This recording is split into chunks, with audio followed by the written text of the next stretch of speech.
Damning reports pushed Poland now to finally admit hosting a secret CIA prison after years of denying it. The country's former president, Aleksander Kwaśniewski, said that Warsaw did let US intelligence run the detention centre on its territory. But he insists Polish officials didn't authorise the harsh interrogation methods used there.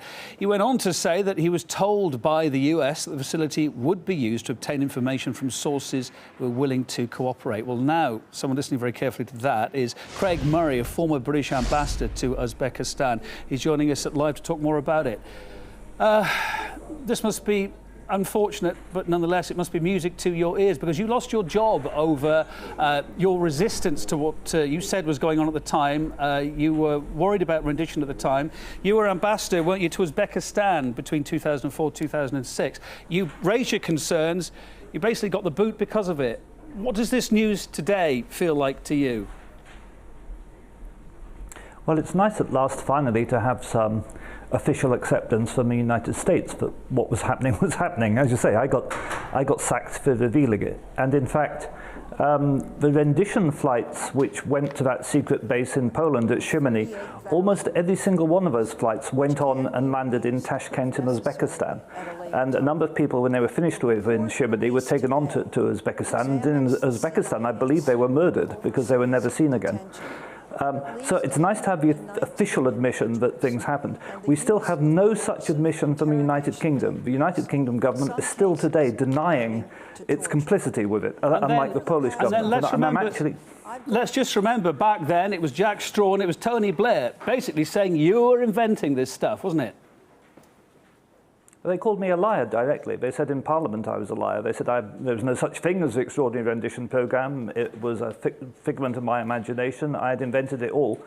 And they sacked me. And I would say that today, Jack Straw has been allowed to deny on news programmes all over the UK that it happened. They're still lying about it. Could it have been they didn't know? Not one single UK... No, not at all. The evidence was absolutely overwhelming. I personally sent reports of what was happening in Uzbekistan to Jack Straw, saying the CIA are getting intelligence from torture here directly. He definitely knew. That's why he sacked me. There's no way they didn't know. But I was going on to say that, you know, the cover-up continues. Today, this is the only television interview I'm doing. Jack Straw is being allowed today on all the media to say he knew nothing about it, and not one single, not the BBC, not one single UK media outlet will allow me on to say I told him about it and I was sacked. Do you think it's right that so much detail was left out of this report? It was a massive report, but heavily shrunken down, heavily redacted. Was it right that countries weren't named, people weren't named? Do you think should there have been more meat to this? There should definitely have been more meat to it. I wouldn't mind people not being named if they were being prosecuted. That would be fine. But for people not to be named so that they are protected from any comeback whatsoever, you know, it is despicable.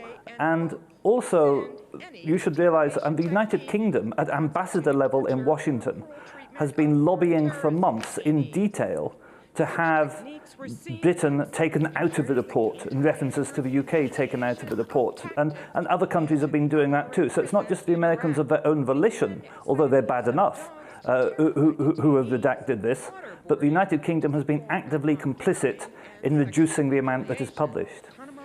Do you think we'll get an apology anytime soon from the CIA? After all, this report reveals that 8 terror plots were falsely cited to justify the torture that went on because of it. Will we get a response, an apology as far as that? No, I'm afraid we'll never get an apology from the security services. We'll never get a full apology from either the UK or the US governments. And that's a terrible thing. Torture is not the only instance. We are constantly given false reports of non-existent terror plots in order to justify the massive funding of the security services. So torture is not the only aspect of this. This report forensically examines the claims of the security services to have foiled terror plots in which torture were involved and finds that they are lying. They are equally lying about even more terror plots where torture wasn't involved. We are constantly fed lies by the security services about the foiling of terror plots. Poland's come forward now. Do you think we'll see more countries putting their hands up officially? I was quite pleased that Poland has already come forward. I know Alexander Kwasniewski. I've known him for some time. I'm afraid to say I think he's at the very best turning a blind eye, or at worst lying when he says he didn't know that there was torture going on in that facility. I think that was extremely obvious to everyone. They must have been aware that people were flying out of it to Tashkent and never being seen again. So I think to say Poland has come clean is a bit of an exaggeration. I think they're still lying about it. There is a worry, isn't there, that history can repeat itself. People have been voicing a worry on this programme today that because so much of this report has been kept secret, therefore there's a chance that all this could happen again. Well, I think you would be naive if you thought it had entirely stopped. And the CIA has probably stopped at the moment using torture directly itself.